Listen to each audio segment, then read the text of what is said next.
Ih, vamos lá, galera. Tava aqui ouvindo música aqui, não. Bom, então vamos lá, continuar nossa aula aqui. Agora a gente vai falar sobre código genético, tá? É uma partezinha que cai bastante. Tem bastante coisa legal aqui. É rápido, simples e tem bastante coisa legal para a gente discutir. E aí a gente termina essa aula praticamente tudo que envolve ácidos nucleicos, tá? Como eu falei, é uma aula bem pesada. Um capítulo inteiro da apostila de vocês. Então é legal que vocês venham devagar, estudem aula por aula, tá? Pega a aula lá de ácidos nucleicos, começa a estudar a base deles, depois pega a replicação, aqueles dois tipos lá, o experimento, depois a replicação enzimática. Tenta fazer um resuminho, ficou na dúvida, volta, tá? Sem pressa. Assim, o importante é você entender todos esses conceitos, tudo que está envolvido aqui, ok? Então, olha só. O que é o código genético, né? O que a gente entende por isso? O código genético é toda a, a, as proteínas, os aminoácidos que vão poder sair, ser produzidos a partir do nosso material genético. O nosso material genético ele tem um código. Esse código é traduzido em proteínas, como a gente viu. E aí, a gente sabe que a cada 3 basezinhas daquela, eu tenho um aminoácido, tá? Então, cada códon lá, cada 3 basezinhas é um código para o meu aminoácido. Então, o código genético é a decodificação, né? Quando a gente faz uma proteína, a gente está decodificando esse código genético que a gente tem, essa sequência de bases nitrogenadas, tá ok? Então, como é que é isso? Como eu falei, ele tem correspondência entre códigos e aminoácidos, tá? A gente já discutiu a questão de 3 bases darem origem a um aminoácido e é toda a informação que o nosso DNA produz, tá? E aí, galera, ele tem 3 características assim que praticamente quando cai código genético em prova são características que você praticamente vai estar na sua resposta ali, né? Lógico que o cara vai te perguntar a tradução de um código genético, você não vai colocar, sei lá, redundante, né? Que é uma característica dele, a gente vai discutir. Aqui eu coloquei as 3 características que são redundante, ele é degenerado e é universal, entre aspas. Vamos primeiro discutir essa questão da universalidade do código genético.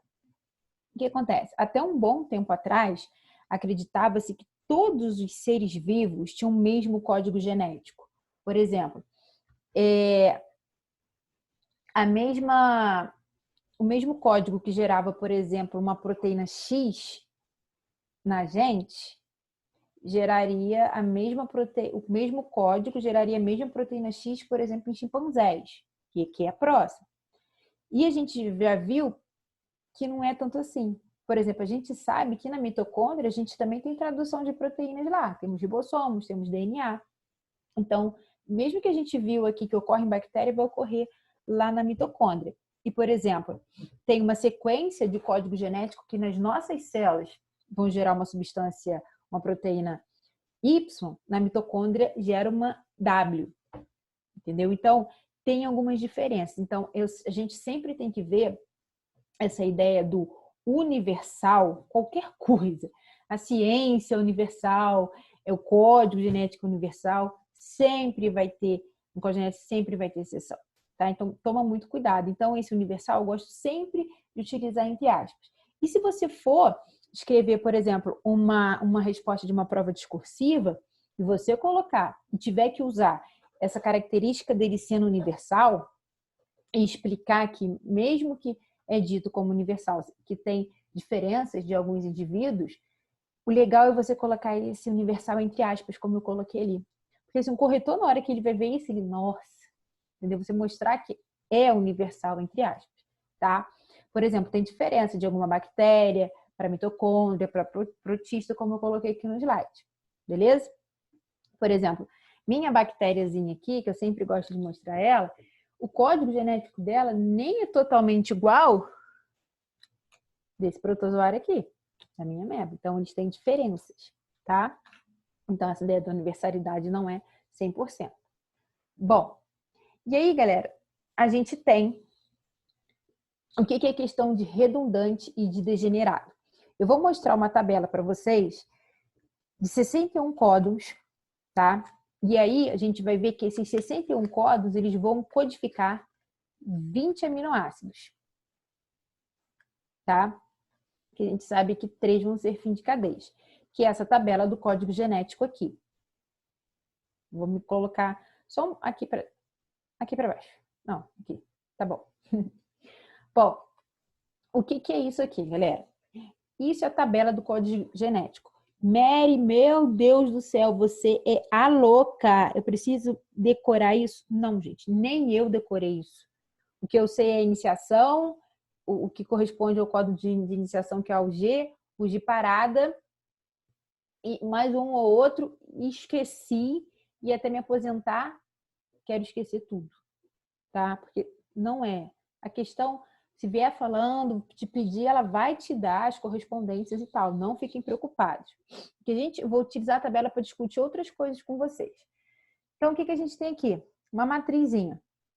Então, a gente sabe que o códon são 3 bases. Então, a gente tem aqui, ó, primeira posição, uracila. Segunda posição, uracila. Terceira posição, uracila. Então, a gente vai ter aqui, ó, fenilalanina. Aí, sei lá, UAG. UAG, um códon de parada. Não codifica nenhum aminoácido, tá? E assim por diante. Agora, vamos voltar às características do código genético. Por que eu falo que ele é redundante? Por que eu falo que o código genético é redundante? Se a gente for analisar, tem 61 códons, tá? 3 são de parada. Na realidade, são 64, porque 3 são de paradas e não codificam nenhum aminoácido. Aqui os de parada, o AA, o AG e o UGA, tá? E a gente tem 20 aminoácidos sendo produzidos. Pô, mas cada códono não codifica o aminoácido, excetuando de parada? Sim. Só que por que ele é redundante? Porque eu tenho o mesmo aminoácido sendo codificado, tendo vários códons correspondentes. Ou seja, melhor falando, né? Eu tenho vários códons que vão dar origem ao mesmo aminoácido. Por exemplo, olha aqui a leucina. Eu tenho 1, 2, 3, 4, 5, 6 códons que dão origem ao aminoácido leucina, tá? Então, a serina, 1, 2, 3, 4, 5, 6 para serina. Então, a gente tem vários códons dando origem ao mesmo aminoácido. Por isso é que ele é redundante, tá? Eu posso, por exemplo, vamos supor que eu tenho uma proteína sendo produzida na minha célula. E aí, essa proteína, um códon dela, a gente tem esse aqui, ó, que é o CUU, dá origem à leucina.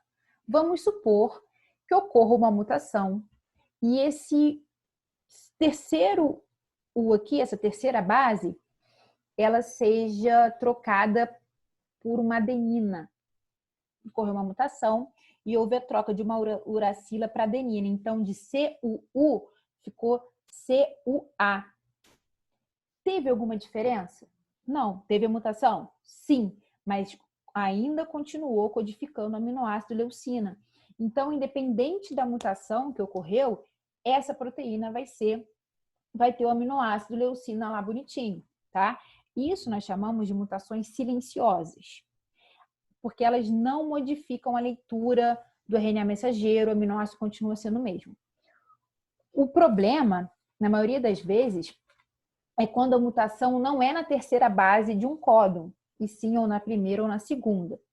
Antigamente, muito antigamente, nossos ancestrais, assim, os primeiros seres vivos, o código genético era composto por 2 bases nitrogenadas só, tá?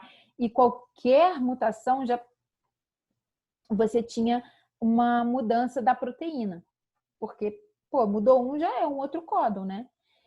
Quando a gente passa a ter um aminoácido, um códon com 3 bases, e mais do que isso, evolutivamente, o que a gente tirou disso daí de bom?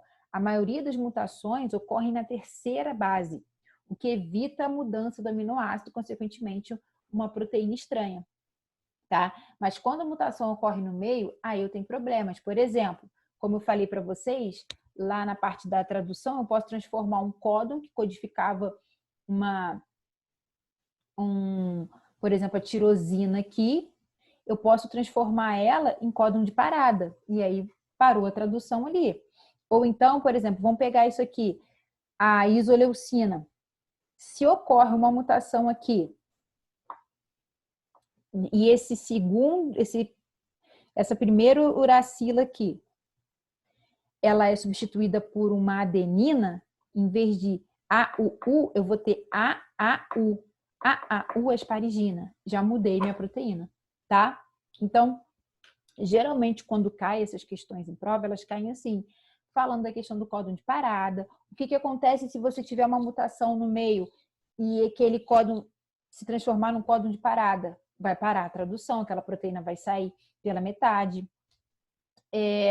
Ou então, se você coloca uma mutação na terceira base e não muda, né? E não muda o aminoácido, nada vai ocorrer, porque a mutação não mudou o aminoácido, vai continuar a mesma coisa, tá? Por isso a gente fala que ele é redundante. Então, é isso que pode cair, falando da redundância e pedindo a ligação entre códon e aminoácido no código genético.